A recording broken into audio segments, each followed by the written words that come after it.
muncul di dalam pikiranmu waktu melihat ini apa? Kelinci. Kalau yang melihat bebek ada nggak? Yang pertama kali set langsung lihatnya bahwa ini bebek gitu. Atau Saya, burung. Pak. Saya, Pak. Oh. Saya, Pak. Saya, Pak. Saya, Pak. Oke. Saya, Pak. Lebih banyak yang menjawab burung ya daripada burung atau bebek ya daripada kelinci ya. Atau kita perlu Iya, Pak. bikin kayak kemarin, perlu bikin apa namanya? Perlu bikin voting. Nggak usah lah, nggak apa-apa. Tapi kelihatannya Boleh, Pak. lebih banyak yang melihat ini gambar bebek duluan ya.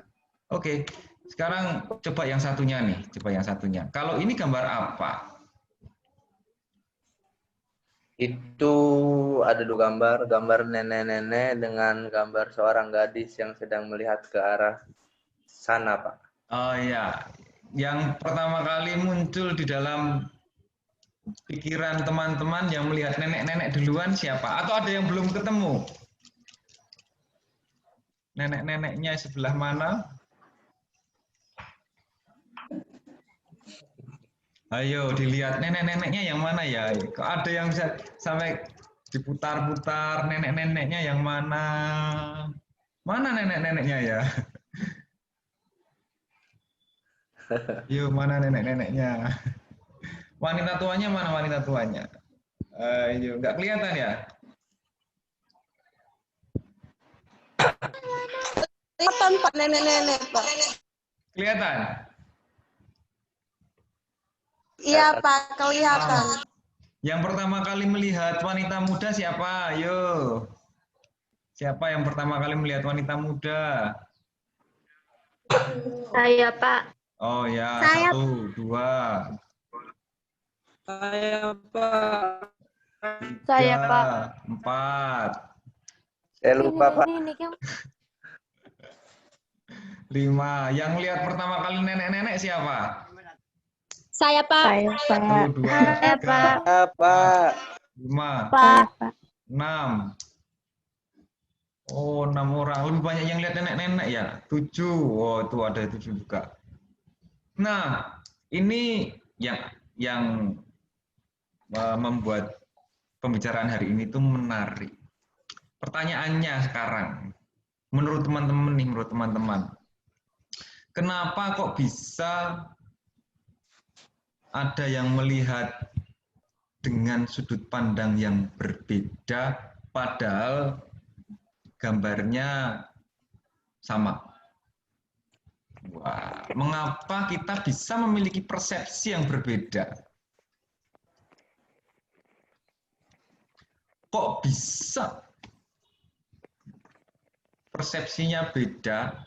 Yang pertama kali muncul itu, ya silahkan Kak, siapa nih? Oktaviana, Serafim. Kalau menurut saya, Pak, itu berdasarkan penafsiran dikarenakan oleh penafsiran dari stimuli yang kita terima dari lingkungan itu berbeda-beda, seperti itu, Pak. Perbedaan penafsiran dari stimuli lah yang bisa menyebabkan satu orang dengan orang yang lain berbeda penafsirannya itu apanya ya kira-kira ya? Silahkan Kak Yusuf. Oh, Kak Yusuf nih. Angkat tangan juga. Kalau mungkin hampir sama dengan yang saya tadi, cuman saya lebih menekankan ke input dan outputnya, Pak. Jadi apa yang kita lihat, input yang kita lihat sama sih dari lingkungan, maka akan mengeluarkan atau output yang berbeda juga setiap orangnya gitu, Pak. Yusuf. Input dan output. Input dan output. Tapi ini kan inputnya sama. Kok bisa inputnya itu bukan dari hal ini, Pak, apa namanya? Semua input yang telah kita dapatkan dari sebelum-sebelumnya ini pasti mempengaruhi output. Ya. Jadi misalkan tadi sudah dibilang juga oleh Sera bahwa stimuli kita yang masuk beberapa hal atau input yang dulu-dulu pengalaman-pengalaman kita atau dari lingkungan kita yang berbeda-beda akan masuk, kemudian memberikan interpretasi yang berbeda-beda, Pak. Mengeluarkan output yang berbeda-beda gitu.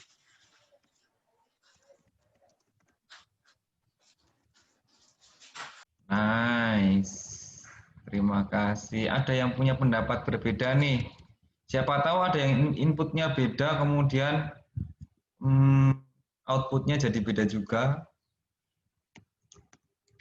Nice. Kumpulan input yang dulu. Kumpulan input yang dulu. Pengalamannya berbeda-beda, jadi interpretasinya beda. Oke, yang lain juga ada lagi enggak? Silahkan Kak Tessa. Kak Tessa. Baik Pak, menurut saya mengapa setiap orang memiliki persepsi yang berbeda itu karena perhatian yang kita berikan terhadap gambar yang tadi Pak sebutkan itu berbeda-beda. Perhatian yang kita berikan terhadap stimulus. Perhatian itu maksudnya gimana nih? Perbedaan perhatian. Berarti ada yang mau perhatian, ada yang cuek gitu ya. Aku dicuekin gitu. Atau gimana maksudnya? Maksud saya misalnya di gambar yang misalnya gambar pertama Pak, perhatian yang saya berikan yang muncul pertama di pikiran saya kan bebek. Jadi yang pertama saya perhatikan adalah paruhnya. Yang telinga tuh. Jadi perbedaan perhatian.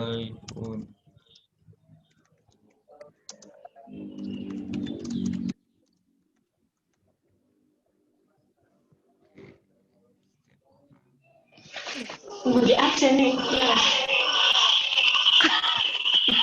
Nah, kok bisa orang itu kemudian punya fokus arahnya, ada yang satu fokusnya ke bebek,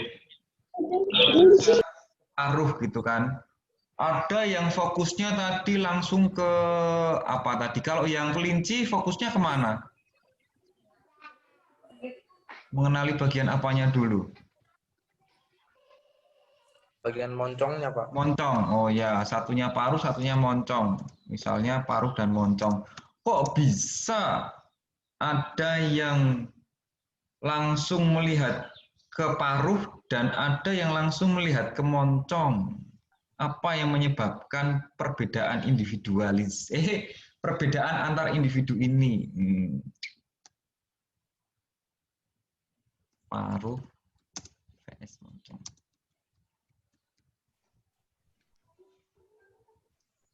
Ya, apa kira-kira? Semakin dalam lagi kita. Ada beberapa hal yang mungkin aku tambahkan dari buku tidak ada, tapi aku tambahkan. Tapi kurang lebih arahnya sama. Pak, saya izin bagikan absen dulu, Pak. Boleh dong. Nggak usah pakai izin kalau itu mah. Ayo, ada lagi yang mau membagikan kira-kira kenapa? Tadi Kak Seraf sudah perbedaan penafsiran dari stimuli. Jadi waktu melihat ini ditafsirkan sebagai hal yang berbeda. Ya. Terus ada kumpulan pengalaman yang dulu-dulu, Kak Ucup, terus Kak Tessa, ada yang langsung mengenali bagian yang berbeda, ada yang memperhatikan hal yang berbeda. Yang lain ada enggak? Kenapa saat kita melihat sesuatu, itu kan istilahnya persepsinya kenapa bisa berbeda-beda tiap orang? Apalagi yang menyebabkan perbedaan ini? Kalau pada gambar kedua, aku kira yang laki-laki lebih banyak mengenali wanita muda, kemudian yang lain itu, atau enggak ya? Atau tidak? Kelihatannya tadi ada beberapa yang kesulitan mencari di mana nenek-neneknya. Perbedaan individual apalagi yang kira-kira bisa membuat kita lebih cepat mengenali sesuatu dibandingkan dengan orang lain. Orang lain mengenali ini, terus kita mengenali yang sebelah sana. Mengapa bisa persepsinya berbeda? Mungkin pola pikir juga, Pak. Oke, maksudnya gimana tuh? Jadi menurut saya dari kalau misalkan melihat gambar, apa yang kan kalau meraba-raba atau mencari suatu objek yang ada dalam gambar yang cukup abstrak, pasti dia akan coba berimajinasi dengan pola pikirnya, apa yang ada di dalam gambar itu. Jadi menurut saya itu pola pikir juga berpengaruh pada interpretasi apa yang akan ada di dalam gambar tersebut, Pak. Oke. Kalau aku kemudian menyimpulkan, ada satu istilah di dalam psikologi kognitif yang bisa teman-teman pelajari nanti, namanya adalah skema. Teman-teman sudah belajar mengenai skema? Belum ya? Psikologi kognitif sudah ketemu belum ya? Psikologi umum yang bicara tentang yang bicara tentang kognitif, teman-teman udah dapat belum sih? Psikologi yang hubungannya dengan kognitif? Saya ingat saya sudah, Pak, cuman baru sekilas saja, Pak. Ada yang ingat skema itu apa? Ada yang ingat? Persepsi itu berhubungan dengan skema. Dan yang teman-teman katakan di sini mengenai perbedaan penafsiran dari stimuli, terus kumpulan pengalaman, dan kok bisa mengenali bagian yang berbeda, itu semuanya berkaitan dengan skema. Coba teman-teman cari di internet boleh, skema dalam psikologi kognitif. Apa itu skema? Nanti akan make sense. Nanti semuanya akan make sense.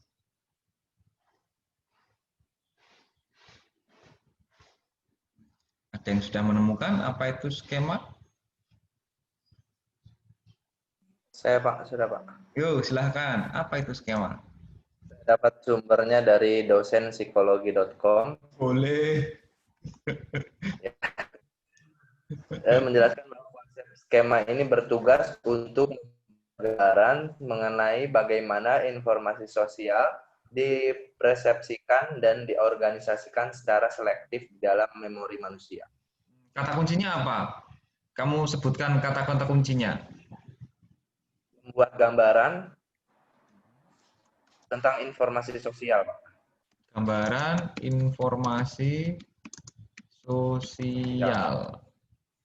Oke, itu skema di psikologi sosial ya. Terus apalagi kata kuncinya selain gambaran informasi sosial?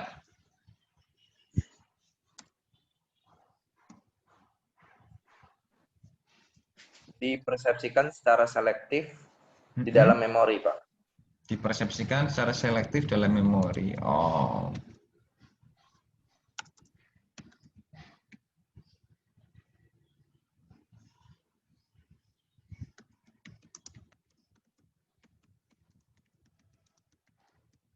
Ya, ada lagi selain Kak Yusuf yang sudah menemukan mengenai apa itu skema?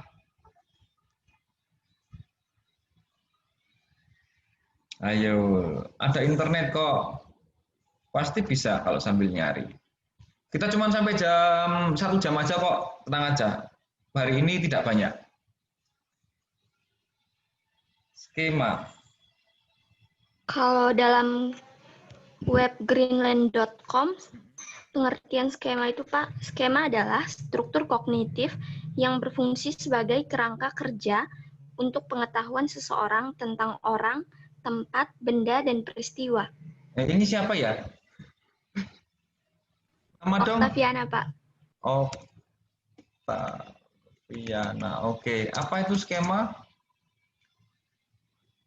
Di sini dikatakan kalau skema adalah struktur kognitif yang berfungsi sebagai kerangka kerja untuk pengetahuan seseorang tentang orang, tempat, benda, dan peristiwa. Kerangka. Contohnya pada orang, tentang apa lagi? Tempat, apa lagi? Benda dan peristiwa. Benda, oke, dan peristiwa. Nice. Selanjut, ada lagi selain ini tentang skema. Terima kasih Kak Octaviana. Mohon Skema. izin bicara. Boleh, nggak usah pakai izin. Siapa? Siapa nih? Skema Christian Filipi. Nama panggilan siapa? Luis. Luis. Oke. Nice. Gimana Kak Luis? Oke. Ya, mengenai skema, begini menurut saya. Skema itu adalah struktur mental yang membantu kita mengorganisasi informasi sosial dan yang menuntun pemrosesannya. Terima kasih, Pak. Siap. Informasi sosial dan apa? Dan yang menuntun pemrosesannya. Menuntun pemrosesannya. Nah, kira-kira oke, terima kasih Kak Luis. Sip.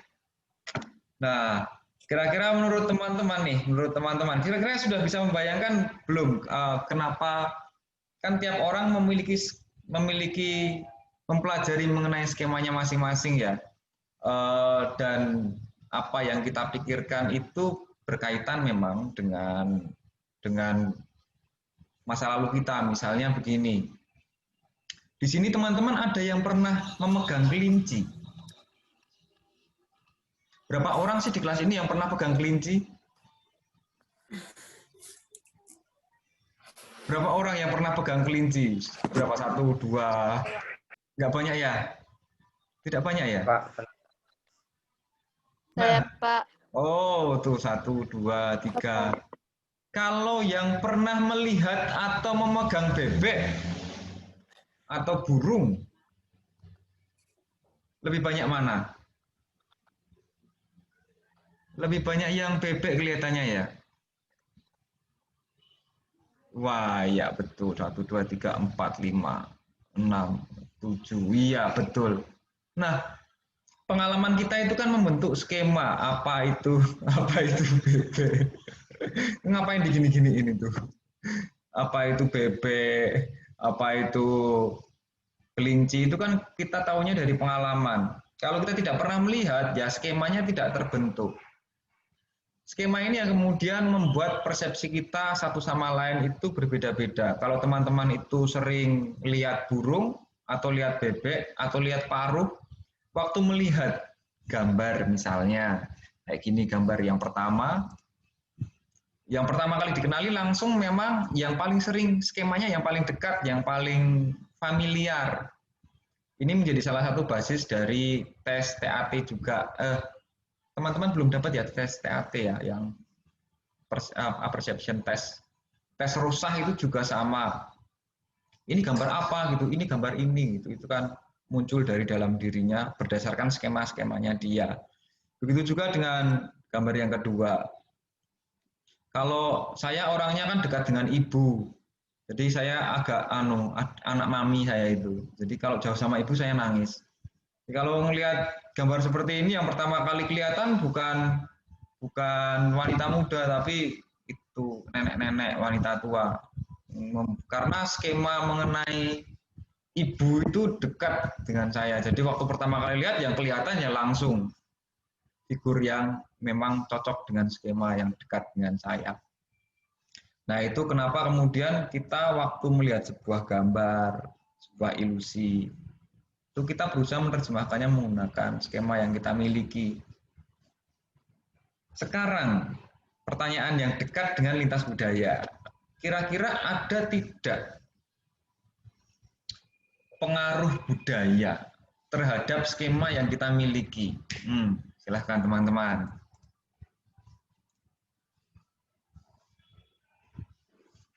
Ada tidak pengaruh budayanya?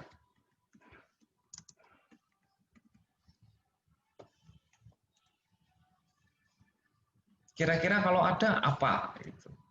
Iya, silahkan.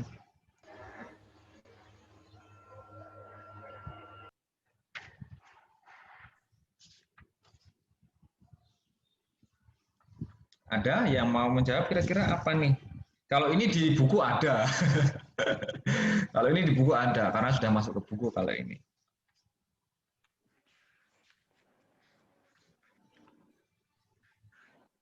Kalau menurut saya ada, Pak. Kira-kira seperti apa bentuknya pengaruh budaya terhadap perbedaan kognisi dan skema ini? Balik lagi sih Pak, kayak pernyataan saya pertama tadi, bahwa setiap budaya atau kebiasaan setiap budaya kan pasti berbeda-beda juga. Kayak mungkin saya kecilnya juga dulu sering di perkampungan, jadi sering berinteraksi dengan kayak bebek dan lain sebagainya, itu kan budaya juga. Jadi pengalaman itu juga termasuk pengalaman dari sisi budaya juga mempengaruhi skema tadi Pak, kalau menurut saya. Berarti yang mempengaruhi kamu tadi aspek budaya yang apa ini? Aspek perkampungannya yang mempengaruhi? Kebiasaan setiap daerah atau setiap budaya itu pasti punya ciri khasnya masing-masing sih Pak. Kebiasaan. Okay. Kebiasaan, ciri khas.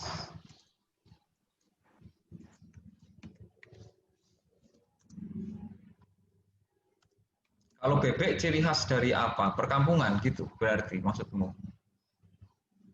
Kalau saya, karena saya tadi bilang dari pengalaman, saya dulu memang sering tinggal di perkampungan, jadi saya sering di lapang, karena kalau di kampung itu biasanya ada yang melepas bebek begitu saja, jadi saya sering melihat di kampung-kampung sih. Kebiasaan atau kebiasaan khusus? Kebiasaan, sorry, nggak pakai khusus berarti ya. Kebiasaan, ciri, ya ini adat. Adat ya. Ya, betul. Perkampungan, lokasi. Kalau ada ciri kebiasaan itu kan seperti yang diceritakan tadi, melepas bebek di tempat umum itu berarti kan kebiasaan yang mempengaruhi skema kita. Terus kalau yang kedua, perkampungan dan lokasinya, perkampungan itu kan berarti lokasi adatnya itu beda apa namanya, kontur iklim, gimana budaya itu berkembang, situasi, lingkungan. Nah, kita udah ada satu yang kebiasaan, ciri dan adat. Yang kedua tentang kondisi lingkungannya. Pasti kalau di sini tidak akan mungkin ya melihat, atau bisa pernah ada yang namanya bebek dilepas di sawah gitu, di sini ada. Kalau saya pernah lihatnya bukan bebek tapi sapi sampai berapa puluh gitu. Pokoknya apa saja yang dilewati sapi itu habis pokoknya di pinggir-pinggir pedesaan. Apalagi nih pengaruh budaya terhadap persepsi kita. Oke, kebiasaannya, terus kemudian lokasinya, kontur, iklim, situasi, lingkungan, aspek apa lagi dari budaya yang kira-kira bisa mempengaruhi persepsi kita.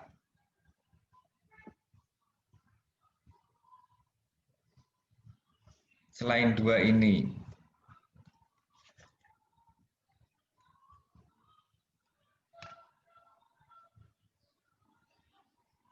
Tidak ada lagi? Yakin?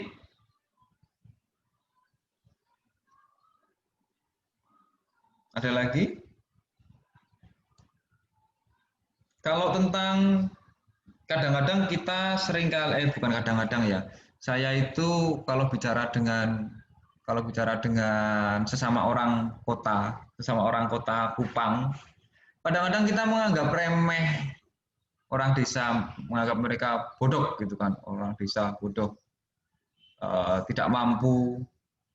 Sebenarnya kalau menurut teman-teman ada enggak sih pengaruhnya antara lokasi kebudayaan, lokasi kan termasuk dari kebudayaan ya, antara lokasi desa kota dengan kecerdasan, kemampuan perseptif kita dengan kecerdasan, ada nggak sih kira-kira? Menurut teman-teman nih, kan itu dari desa dia masih bodoh lah, dia kalau dalam bahasa saya udik gitu. Dia udik desa gitu istilahnya itu. Kalau menurut teman-teman kira-kira gimana? Apakah iya budaya itu juga berpengaruh terhadap kemampuan kognitif dalam artian kecerdasan? Saya boleh Pak, mungkin. Boleh, silakan. Kalau menurut saya mempengaruhi Pak. Kebiasaan sangat mempengaruhi. Kalau misalkan kita bandingkan Indonesia dengan Jepang, kebiasaan Indonesia, kebiasaan orang Jepang, kita udah paham bahwa orang Jepang itu punya kebiasaan yang baik dan lain sebagainya, itu mempengaruhi. Kemudian kalau dilihat dari misalkan dibandingkan antara perkotaan dengan pedesaan, ada pengaruh tapi tidak terlalu besar. Karena yang mempengaruhi apa kalau menurut saya itu fasilitas pembelajaran itu kan sebagai pendorong kognisi seseorang. Jadi ketika membandingkan seperti itu, ada pengaruh tapi tidak terlalu besar kalau misalnya pembandingnya antara kota dengan desa, seperti itu Pak. Kalau jenis makanan kira-kira mempengaruhi enggak? Jenis makanan. Kalau misalkan dari struktur biologis mungkin itu dari mempengaruhi biologis. Pak. Oke. Iya. Karena kan banyak dokter-dokter atau ilmuwan-ilmuwan biologis yang menyarankan makan ikan, 4 sempurna dan lain-lain. Berarti ada pengaruhnya juga.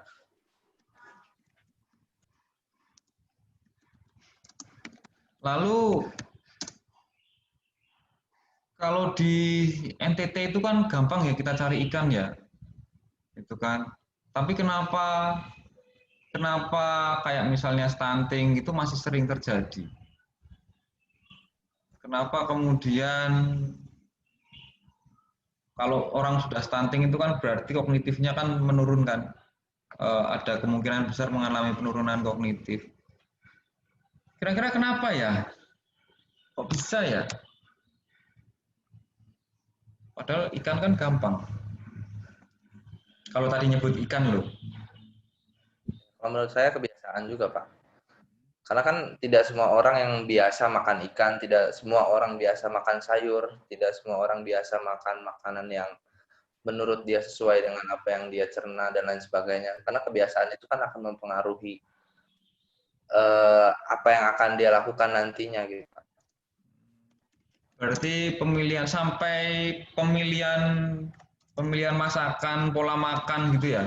Maksudmu berarti pola makannya mereka yang perlu diperbaiki supaya kognitifnya meningkat atau seperti apa? Mungkin kalau saya, karena saya kan belum terlalu tahu jauh mengenai NTT, mungkin saya ambil contoh dari keluarga saya. Keluarga saya tidak semua dibiasakan makan ikan, tidak semua dibiasakan makan sayur, maka itu akan mempengaruhi dari sisi biologisnya juga akan mempengaruhi, dari kognisinya juga akan mempengaruhi. Seperti itu kalau menurut saya, Pak. Oke.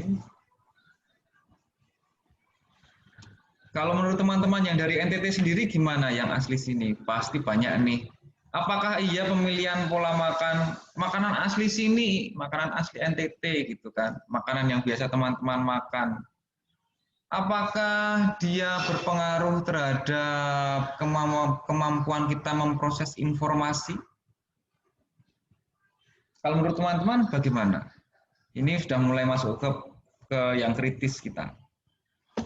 Yang kritis. Kira-kira kalau dari teman-teman gimana pendapatnya?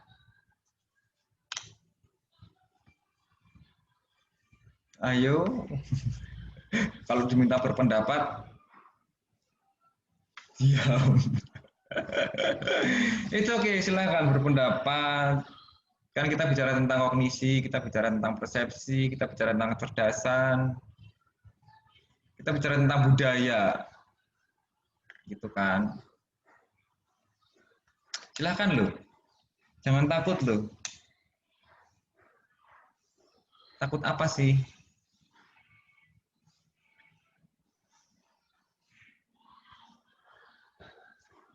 Silakan. Nggak ada, pasti ada, pasti ada.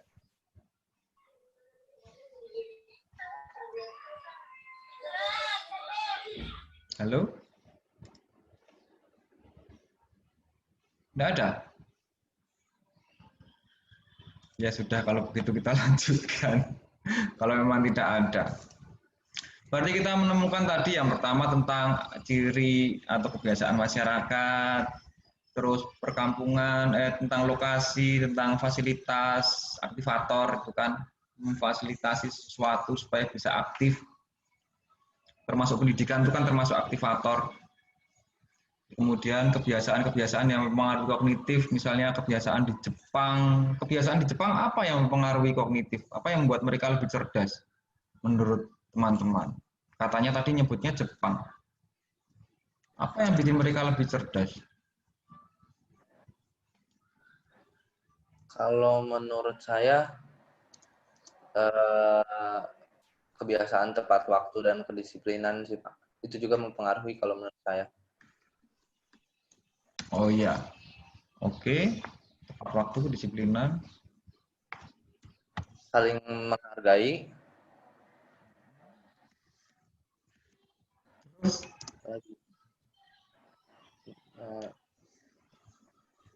Ada lagi? Itu yang saya tahu Pak. Kalau saya tambah satu. Nah itu dia. Nah, oke, memang kemudian, tetapi bukan berarti kemudian kita dapat semudah itu mengatakan bahwa masyarakat di daerah tertentu bodoh atau masyarakat di daerah tertentu itu tidak memiliki kecerdasan yang sama dengan daerah lainnya. Misalnya kemudian kita mengatakan dari NTT itu kalah cerdas dengan daerah di mana Kalimantan atau dengan di Sulawesi atau Sumatera itu. Kita nggak bisa semudah itu, meskipun memang ada pengaruh budaya terhadap persepsi dan kognisi. Kalau teman-teman lihat di halaman 66, 67 dan seterusnya sampai halaman 70, kadang-kadang yang kita sebut sebagai kecerdasan itu terikat pada budaya.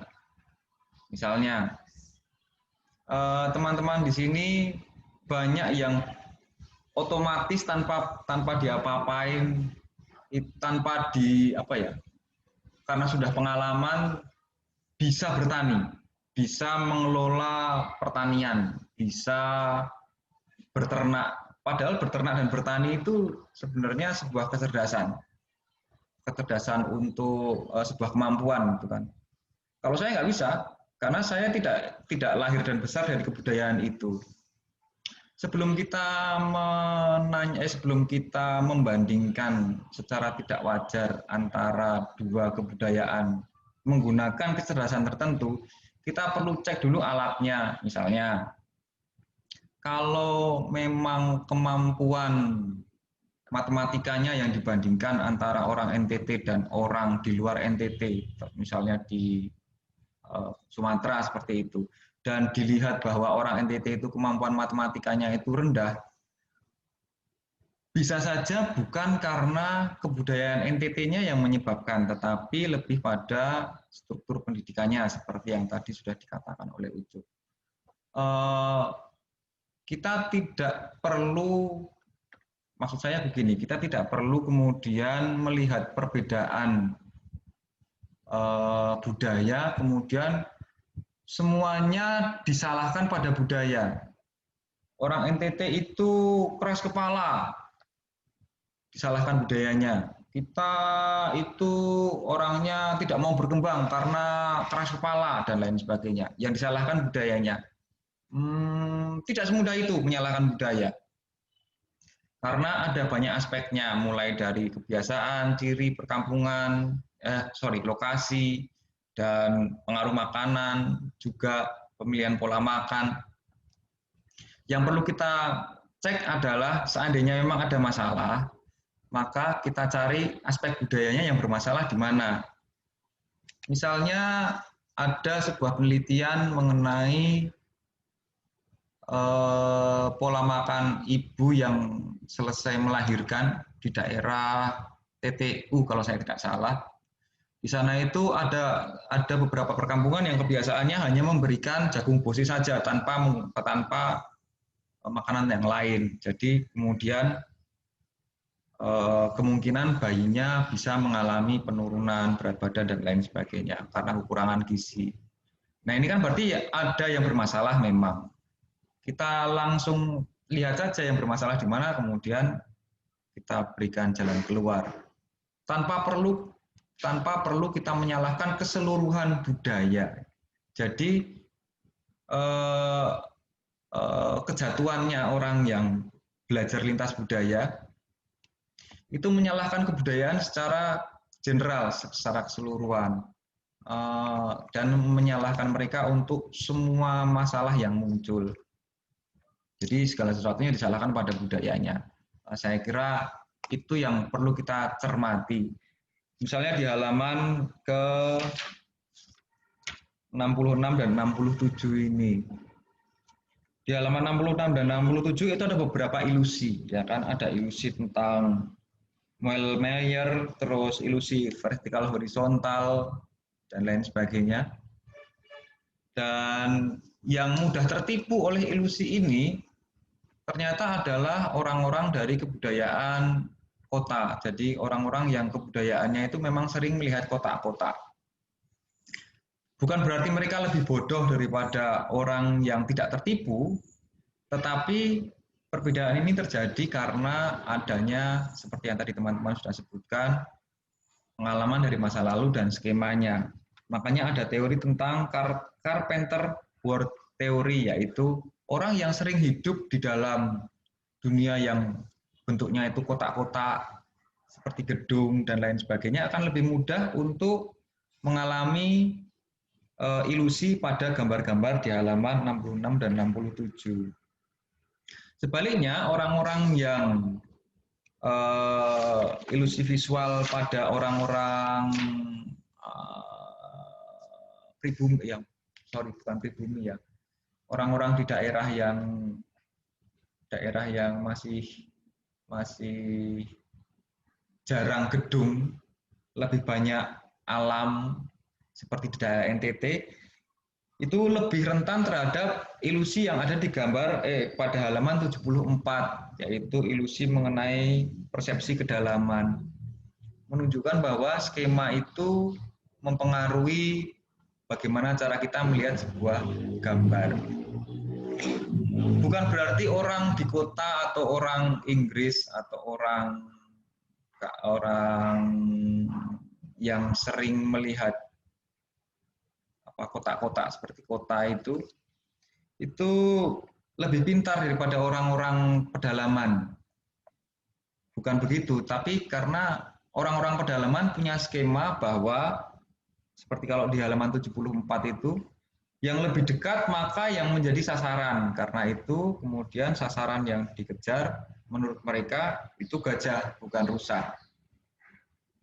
Karena mereka dalam skema mereka, segala sesuatu yang lebih dekat itu yang merupakan buruan. Buruan itu selalu dicari yang lebih dekat. Itu berdekatan dengan bagaimana cara mereka melanjutkan kehidupan. Orang-orang yang hidup di daerah kota akan lebih mudah tertipu oleh kotak-kotak gitu kan. Karena mereka memang terbiasa melihatnya seperti kalau kita itu ada lukisan, kemudian ada titik butanya di belakang, dan semuanya menuju ke arah sana. Seperti itu tentang ilusi visual dan kebudayaan, tentang visual dan kebudayaan. Kalau khusus tentang ilusi visual, memang mencari contohnya tidak mudah, teman-teman. Tetapi dari semua contoh, kesamaannya adalah skema. Kita hidup dari pengalamannya masing-masing, dengan skemanya kita masing-masing. Ada yang terbiasa hidup di laut, di pantai, ada yang terbiasa hidup di gunung. Cara mereka melihat dunia juga memiliki skemanya masing-masing. Dan yang perlu saya tekankan pada teman-teman adalah skema itu bisa dipelajari. Dan skema itu tidak menunjukkan kecerdasan seseorang, karena dia menunjukkan pengalaman. Mengatakan bahwa seseorang itu bodoh, seseorang itu terbelakang, seseorang itu tidak mampu karena belum memiliki skemanya adalah hal yang seharusnya tidak kita lakukan ketika kita sudah belajar mengenai persepsi hari ini. Jadi itu yang kemudian ingin saya bagikan kepada teman-teman. Kita memiliki skema berbeda-beda, latar belakangnya berbeda-beda, kita melihat benda dengan cara yang berbeda, dan perbedaan bukan menunjukkan bahwa satu lebih baik daripada yang lain, hanya menunjukkan bahwa masa lalu kita berbeda. Itu saja untuk hari ini, karena contohnya memang tidak banyak yang bisa kita gali, yang bisa kita bahas, yang dekat dengan kehidupan teman-teman memang tidak banyak.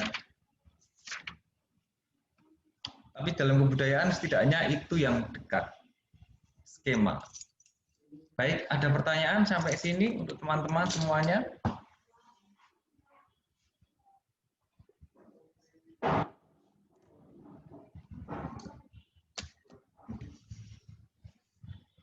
Tidak ada? Ada enggak? Ada enggak? Kalau tidak ada, saya kasih pertanyaan terakhir.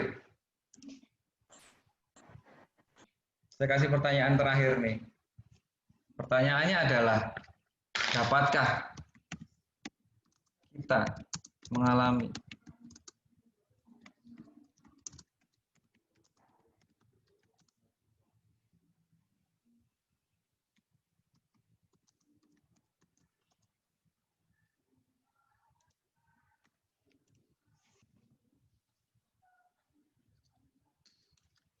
berdasarkan skemanya teman? Ini skema ya, ini skema. Ini pelajaran terakhir, pelajaran terakhir. Ini skema. Teman-teman seringkali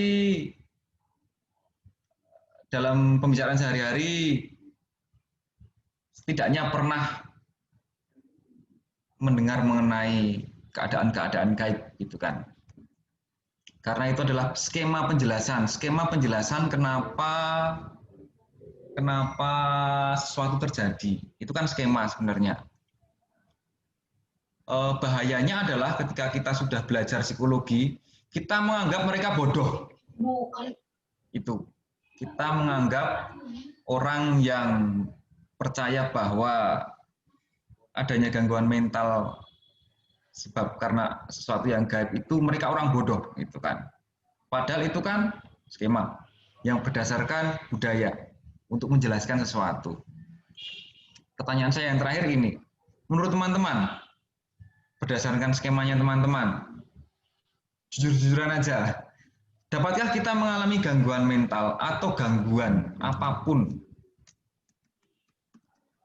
karena sebab-sebab gaib? Saya Pak mau. Menurut saya bisa Pak. Bisa. Ya. Karena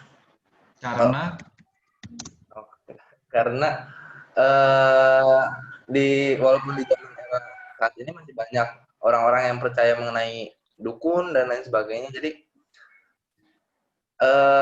orang bisa mengganggu melalui itu sih Pak. Jadi apa ya, ketika orang sering diganggu, kemudian itu kecemasan seseorang akan menjadi lebih meningkat gitu Pak. Kewaspadaan, kecemasan, dan juga kenyamanan seseorang yang ditargetkan pasti akan terganggu. Nah, karena itu terus berulang pasti bisa juga menjadi gangguan mental Pak kalau menurut saya. Berarti jalannya menggunakan kecemasan ya? Menggunakan kecemasan, bukan? Karena biasanya, kalau menurut saya, itu kan berproses ya Pak. Kalau misalkan sekali, karena belum biasa, karena baru sekali, kaget mungkin. Nah, kedua kali, udah tahu nih, mungkin ini kiriman misalkan. Nah, nanti kesana-kesananya pasti ketika dia akan melakukan kegiatan apapun, tidak merasa nyaman dan juga lebih ke cemas Pak kalau menurut saya, jadi kayak gitu.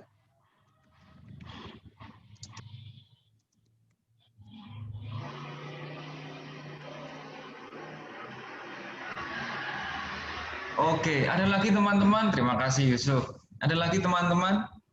Berdasarkan skema yang sudah teman-teman pelajari sampai hari ini, waktu kita melihat sebuah kondisi yang negatif, misalnya ada gangguan mental, sakit, jatuh, kecelakaan, gangguan jiwa, bisakah itu disebabkan oleh hal-hal yang gaib? Bagaimana persepsi teman-teman mengenai hal itu? Kita kan bicara persepsi hari ini. Gimana? Ayo, silahkan. Ini saya mau bicara. Apa namanya? Menurut saya sangat bisa. Soalnya begini, kalau misalkan ada sesuatu makhluk gaib seperti contohnya kuntilanak ya, datang ganggu kita di saat waktu kita mau istirahat di malam-malam, pasti takut, belum lagi sudah capek. Nah, betul. Pasti yang ada di otak sini capek sekali, mental kita sudah capek, tubuh kita capek, psikis kita capek. Lama-lama bisa kena gangguan. Benar, bukan? Berarti masuknya melalui beban mental gitu ya, terbebani pikiran kita, mental kita begitu. Oke.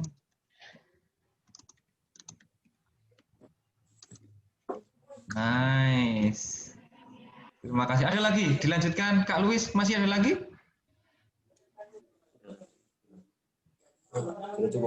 Cukup. Oh, oke. Terima kasih. Silakan. Terima kasih Kak Luis. Kalau Kak Yusuf bilangnya kecemasan mempengaruhi karena perasaan tidak nyaman. Siapa lagi nih? Oh ya, silakan Kak siapa? Kak Acek ya? Iya Pak. Oke, silakan. Kalau menurut saya Pak, ya kalau menurut saya seseorang bisa saja mengalami gangguan mental karena sesuatu yang gaib, disebabkan karena sesuatu yang gaib itu kita tahu itu diwariskan secara turun-temurun yang disebabkan oleh orang zaman dahulu itu berusaha untuk menjelaskan sesuatu yang melampaui sesuatu melampaui kenyataan. Jadi ini orang bisa saja mengalami gangguan mental karena terkadang ketika mengalami sesuatu itu orang tidak lagi berpikir tapi hanya meyakinkan sesuatu, atau dengan kata lain orang lebih mengutamakan keyakinan ketimbang berpikir untuk 2 kali. Berarti karena itu memang hal-hal itu memang diturunkan secara turun-temurun gitu ya? Dia memang merupakan warisan turun-temurun gitu. Ya Pak, secara turun-temurun tanpa harus berpikir kedua kali Pak. Oke, terima kasih Kak Acek. Nice. Karena warisan berarti ini bisa ya? Bisa. Oke. Ada beberapa skema berarti di sini. Satu bisa karena melalui kecemasan, bisa karena itu terakumulasi menjadi beban mental kita gitu kan, dikit-dikit hal itu. Terus karena kalau Kak Acek skemanya adalah ini merupakan warisan turun-temurun tanpa harus berpikir 2 kali, dia memang ada gitu. Oke, nice. Ada lagi teman-teman? Yang lain?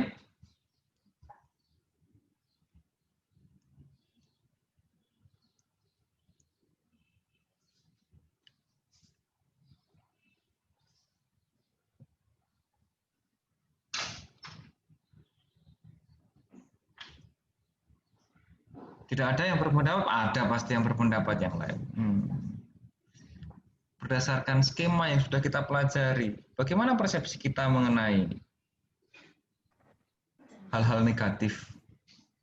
Saya mungkin mau tanya ini Pak, yang Acek itu saya masih belum menangkap poinnya Pak, karena yang saya tahu atau yang sering saya lihat, yang saya tahu bahwa kalau misalkan biasanya warisan itu misalkan warisan dari turun temurun, biasanya itu tidak mengganggu kalau menurut saya biasanya ya, karena dia lebih melindungi, biasanya namanya warisan dari nenek moyang biasanya atau dari kakek moyang, biasanya justru malah melindungi si orang itu sih kalau menurut saya.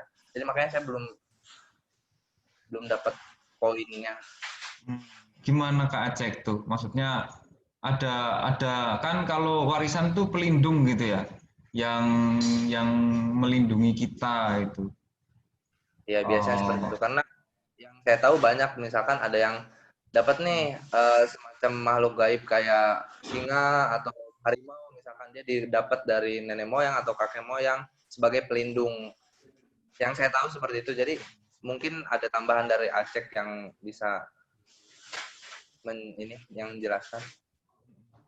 Ya, baik. Saya langsung saja. Boleh lanjut. Jadi begini, ini sesuatu dulu itu seperti yang kita ketahui, itu sesuatu yang berkembang di masyarakat atau skema tadi itu pada awalnya itu adalah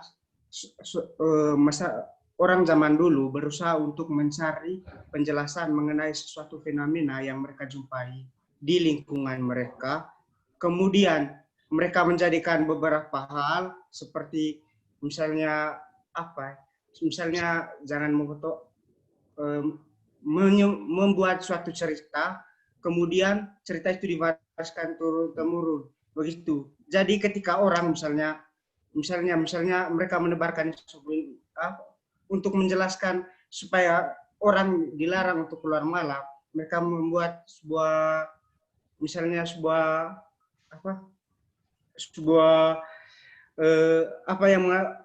jika kita keluar malam kita akan ketemu hantu.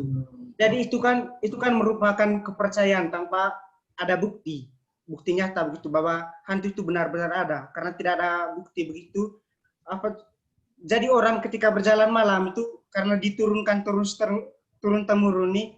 Jadi ketika orang berjalan malam itu pasti yang ada pikiran mereka itu, pasti kalau saya jalan malam nih pasti saya ketemu hantu.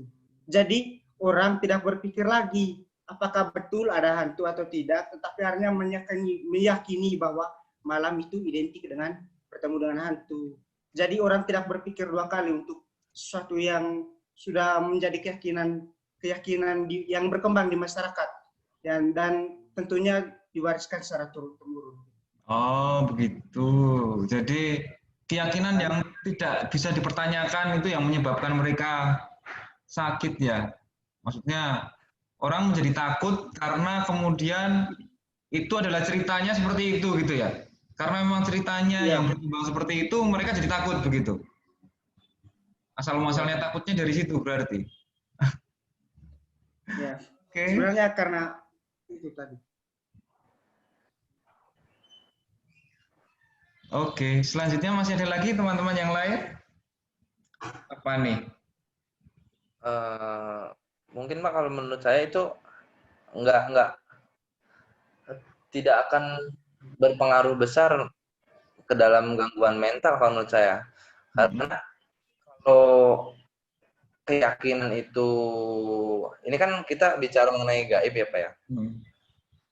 Gaib karena ini kan judulnya seperti itu. Jadi kalau misalkan mengenai keyakinan yang diberikan oleh Aceh tadi, ada juga kan mungkin di daerah Jawa, entah itu Sunda atau Jawa, ada yang bilang kalau duduk di pintu nanti nggak dapat jodoh, atau misalkan nyapunya nggak selesai nanti dapat istri yang kumisan misalkan, atau enggak misalkan, dan lain sebagainya. Itu kan sebetulnya bukan menyangkut ke hal yang gaib, itu hanya mitos yang hanya untuk untuk mendidik secara secara bisa dibilang budaya seperti itu. Jadi kalau menurut saya tidak akan berpengaruh ke dalam gangguan mental kalau menurut saya Pak. Oke. Gimana Kak Aceh?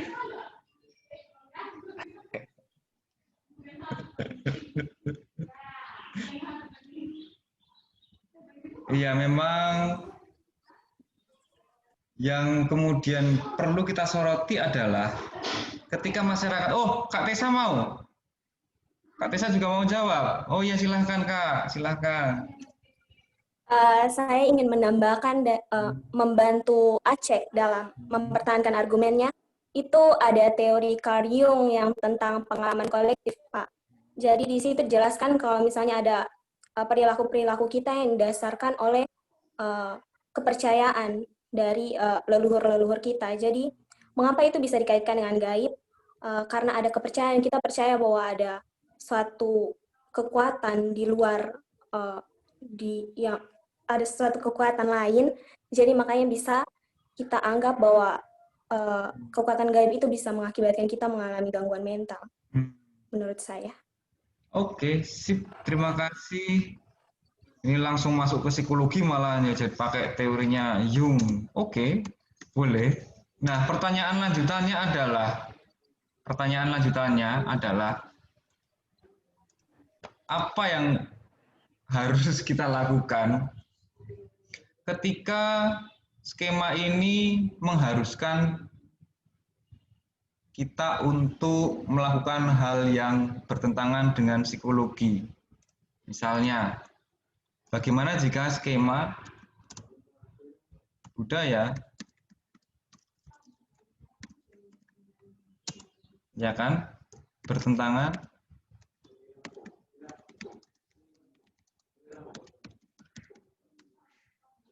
psikologi. Contoh adalah orang dipasung, orang ODGJ dipasung karena keluarganya percaya bahwa dia diguna-gunai oleh orang atau mendapatkan itu oleh orang lain, dan untuk menyembuhkannya itu tidak bisa dibawa ke rumah sakit jiwa, tetapi dengan menahan mereka di rumah, itu kan, dan dibersihkan itu jiwanya oleh apa ya? Tapi syaratnya memang kemudian mereka ditahan di rumah dan dipasung di rumah begitu. Itu bagaimana kalau skema budaya itu bertentangan dengan psikologi? Apa yang bisa kita lakukan atau apa yang bagaimana caranya teman-teman kemudian kan kemudian oke, gangguan mental itu berdasarkan skemanya itu bisa menyebabkan kita mengalami gangguan. Tetapi jika praktek yang dianjurkan oleh skema ini bertentangan dengan psikologi, bagaimana teman-teman akan menyikapi hal ini? Ada beberapa, misalnya pada kasus itu ya, apa namanya, pada kasus di restrain tadi itu, tidak boleh kemana-mana dan ditahan di rumah. Ada juga kasus di mana karena supaya orang itu tidak terkena gangguan nantinya, setelah dia sunat, dia harus berhubungan dengan wanita. Itu ada praktek seperti itu juga. Jadi namanya itu adalah, prakteknya itu, mohon maaf saya lupa namanya. Tapi ada itu prakteknya, praktek budaya. Jadi harapannya adalah menghilangkan panas, menghilangkan dari pengaruh-pengaruh negatif, itu kan skema budayanya seperti itu. Tapi mengharuskan sifon, sorry. Itu namanya prakteknya sifon. Kalau teman-teman pernah dengar. Itu kan bertentangan dengan psikologi gitu kan. Skemanya memang seperti itu. Tetapi ketika dia bertentangan, bagaimana dong? Apa yang harus kita lakukan? Silakan teman-teman. Saya mungkin, Pak. Silahkan. Kalau tidak saya pernah presentasi masalah ini juga. Jadi kalau misalkan ada, saya ambil contoh deh. Pada zaman dulu pasti di daerah Sunda lah ya, di daerah Sunda zaman dulu tidak ada yang percaya kepada dokter, tidak ada yang percaya pada bidan. Mereka lebih percaya pada dukun bayi, atau di bahasa Sunda itu namanya paraji. Nah, kenapa sekarang sudah mulai ada bidan di desa-desa, mereka percaya dengan bidan dan sebagainya? Karena harus ada pendekatan secara tidak langsung sih, Pak. Pendekatan secara tidak langsung antara tokoh masyarakat tersebut dengan entah itu bidan entah itu dokter yang memang berpengalaman dari bidang itu. Kalau misalkan kita langsung to the point atau belak-belakan bilang, boleh nih ke dukun bayi, nggak boleh nih, itu pasti akan menyebabkan pertentangan antar wilayah dengan wilayah lain. Jadi kalau misalkan menggunakan pendekatan dengan halus, pendekatan secara tidak langsung, entah itu nanti ke ketua adatnya dulu, entah itu ke tokoh masyarakatnya dulu, nanti pasti di bawahnya pun akan mengikuti tokoh adat atau ketua masyarakat, apa tadi, pimpinan masyarakat tersebut, Pak. Jadi harus ada pendekatan-pendekatan yang secara tidak langsung dengan baik-baik, gitu, Pak. Oke, jadi tidak bisa apa akibatnya kalau kita memaksakan untuk membentur deer secara langsung gitu. Kira-kira menurutmu apa akibatnya kalau kita membenturkan skema kita dengan skema budaya? Kira-kira apa yang terjadi? Pasti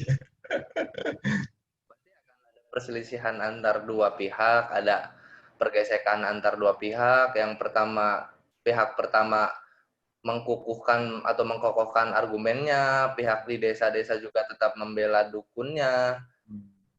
Kalau misalkan memang memaksakan skema itu pasti tidak akan klop gitu, Pak. Ibaratkan puzzle, ketika puzzle ujung dua-duanya lancip, disatukan itu tidak akan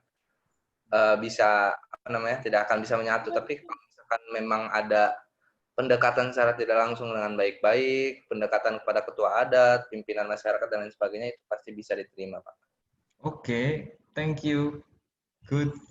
Selain tokoh masyarakat, ketua adat, pimpinan adat, ada nggak yang lain selain itu yang kira-kira bisa kita rangkul juga supaya mendamaikan, ya meskipun kita berbeda persepsi, kita lahir dari budaya yang berbeda, yang satu lahir dari budayanya non akademis, yang satunya dari budayanya akademis.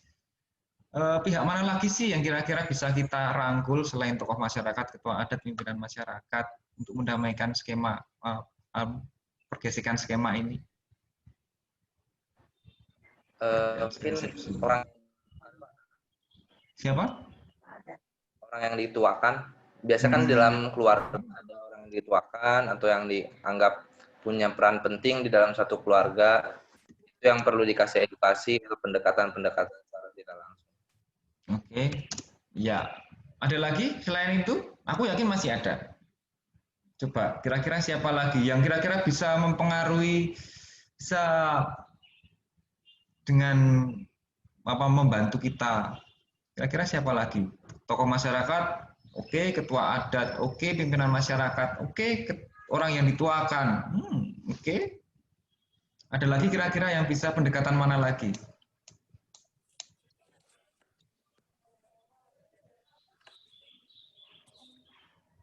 Ayo, teman-teman, ada lagi ide ketika terjadi pergesekan skema, pergesekan akibat perbedaan skema dan persepsi dalam budaya.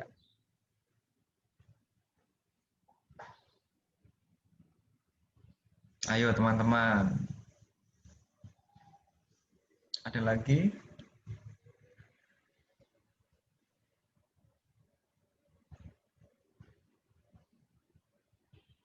Ya, sebenarnya ada beberapa lagi yang bisa kita pakai selain itu. Selain tokoh masyarakat, ketua adat, ini kan kita bicara tentang orangnya, kita juga bisa menggunakan pendekatan melalui aturan legalitas. Jadi misalnya kemudian teman-teman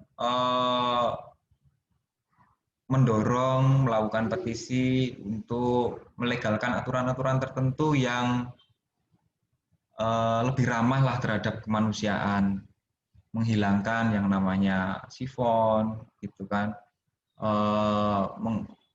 memberikan aturan untuk ada atau tidaknya pemasungan, gitu, menghukum mereka yang melakukan pemasungan. Jadi kalau sudah ada aturannya akan jauh lebih mudah bagi kita, terutama orang-orang dari psikologi, untuk mengadvokasi ini yang lebih pas atau ini yang lebih tepat. Zaman dulu di tempat saya juga di desa, kan saya tinggal di desa di gunung, kita butuh aturan dari desa. Jadi bukan hanya himbauan dari masyarakat, tapi juga aturan-aturan dari desa, misalnya aturan untuk melarang perburuan, karena di tempat saya itu orang pada senang sekali berburu sampai semuanya habis. Jadi aturan, pendekatan berupa aturan legal ini juga penting digunakan dalam advokasi. Kekerasan terhadap wanita dan anak itu juga sama. Selain kita pendekatan pada ketua adat, pimpinan masyarakat, human trafficking juga sama. Jadi selain kita bicara mengenai pimpinan masyarakatnya, kita juga perlu bicara tentang aturan dan legalitasnya supaya lebih mudah bagi kita untuk bergerak. Gitu, teman-teman, ada pertanyaan hari ini? Terima kasih sekali sudah berusaha untuk tetap semangat di dalam kantuk sore. Masih ada lagi teman-teman yang mau bertanya? Ada pertanyaan? Gimana? Silahkan. Kan Bapak tadi berikan contoh kayak buat petisi mengenai mengedepankan hak manusia dan lain sebagainya. Bagaimana cara, kan biasanya kalau misalkan mengenai budaya atau adat itu, seorang presiden pun, seorang bupati pun agak susah untuk mengatur atau membuat keputusan di dalamnya. Contoh aja kita ambil misalkan di daerah Papua, di Aceh, dan lain sebagainya. Ketika dia punya keteguhan terhadap budayanya, keteguhan terhadap aturan-aturan pribadinya, bagaimana cara untuk membuat aturan baru di atas aturan yang dia punya, selain dengan pendekatan pada ketua adatnya, pimpinan masyarakatnya, mungkin apakah ada cara lain gitu, Pak? Ya, terima kasih. Untuk aturan hukum memang kemudian susahnya kayak gini. Jadi kayak misalnya kasusnya di Kalimantan aja ya.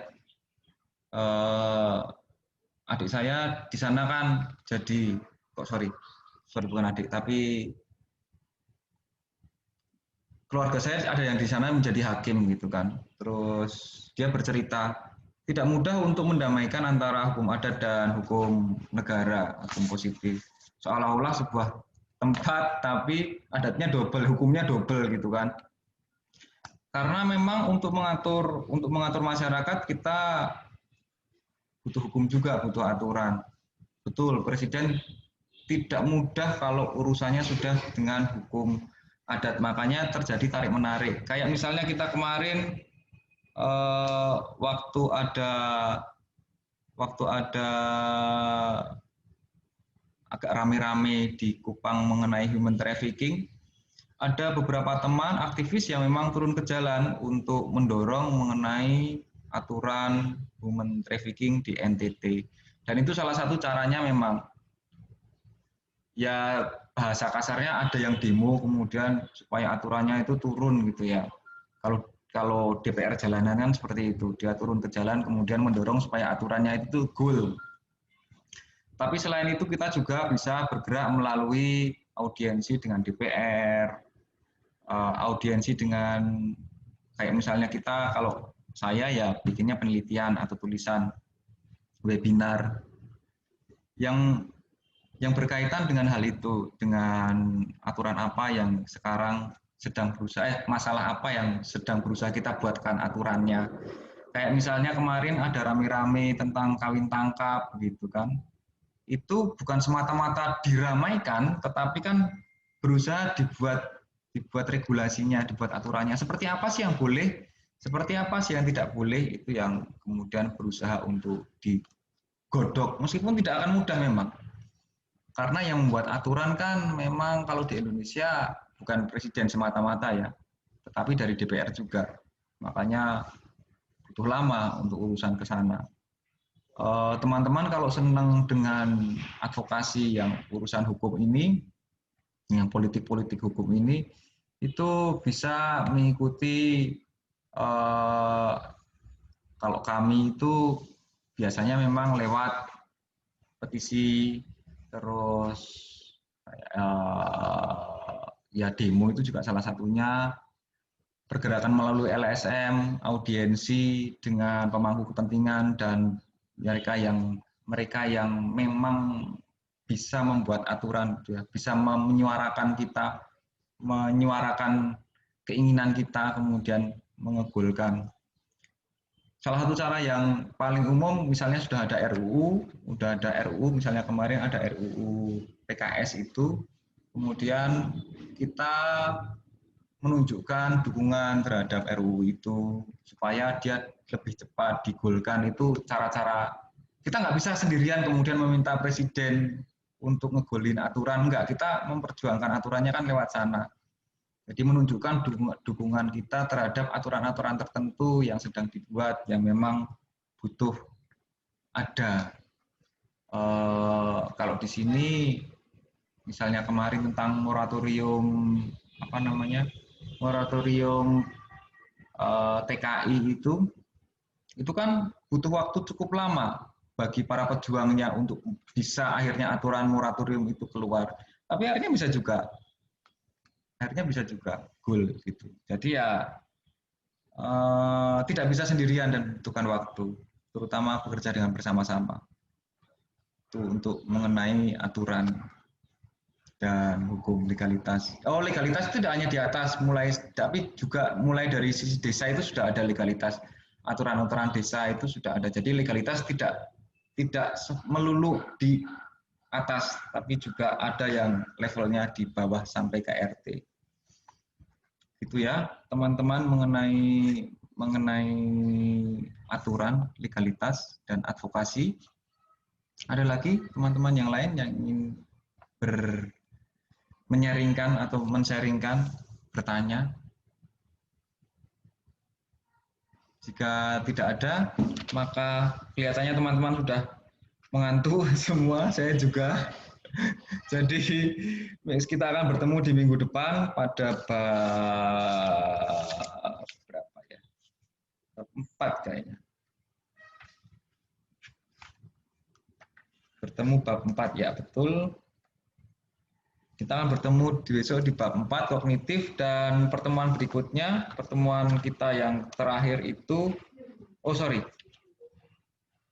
pertemuan kita berikutnya bab 4 dan selanjutnya bab 5. Kita masih punya berapa pertemuan lagi ya sebelum UTS ya? Ini pertemuan keberapa ya ini ya? Ini pertemuan ke-4, ini pertemuan ke-3. Ini ke-4 Pak kalau tidak salah. Ke-4. Oh, berarti kita masih punya 2 pertemuan lagi, pas. 2 pertemuan lagi. Materinya nanti kalau saya cuma sampai bab 5 saja. Itu, ada pertanyaan? Kalau tidak ada, sampai jumpa minggu depan dan terima kasih semuanya. Terima kasih Bapak. Ya, Terima kasih Pak. Terima kasih, Terima kasih Pak. Pak. Terima kasih, Pak. Sama-sama. Terima kasih, Pak. Jangan lupa Terima kasih, Pak. Aldo bahasa Thailand.